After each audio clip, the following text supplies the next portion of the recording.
How can we tell when is the right time?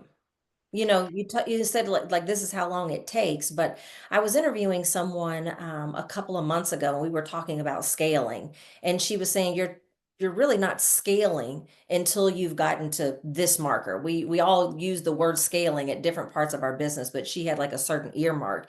And so how do we determine whether or not it's the right time? Even if we're thinking about it with the end in mind from the beginning, like how do we really know when is the right time to exit if we're going to try to do it in an intentional way like you're describing? So let me give you some real life examples. First of all, the good news is that every value driver that you improve inside your business, you make more money, you have less stress, things are more streamlined. If you have staff, they're better trained, they're more Mhm. prepared. So everything that you're doing to prepare for your exit stabilizes and optimizes everything you're already doing in your business. So there is absolutely no downside to doing it. And I do have clients that work with me for, let's say, 5 to 10 years. They're not sure when they're going to be ready. But I will tell you, one of the most common scenarios is that a buyer will come in, especially when you've positioned your company. A Mhm. buyer will come in and make an offer. And I've had that happen with multiple clients. How do you know it's the right offer? How do you know it's the right company to buy your company? How do you know that the deal really benefits you? Because it sounds like a lot of money and it seems like a good deal. But then when we start, again, when you have somebody who's knowledgeable and has seen this time and again, one of the things I'm extremely passionate about is that I see women get hurt and hustled Mm. every day.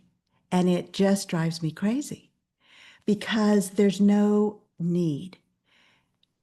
Just because you haven't been through an exit, just because you haven't experienced this kind of transition, does not mean it's okay to take advantage of you. Yeah. And that is a huge part of what I do is make sure that my clients are not taken advantage of. And even though a deal sounds interesting and good, and we have a lot of fear, like if I don't take this deal, I'll never get another one. No Mhm. one's ever going to want to buy my company. Yeah. And it's such a real, visceral fear. So we take the deal and then kind of deal with the fallout, either of the deal not going through, or in some cases it goes through, but the terms are terrible. And so those are all the things that I'm looking out for, those pitfalls of how can we make this successful for everybody who's involved, including your staff and clients. So that's really an important aspect to me is let's make this a win-win-win all the way around. And the way we do that is with women understanding they can negotiate. Right. Often we think we just have to take what's offered to us, and that's just not the case. You can negotiate everything, but everything's not negotiable.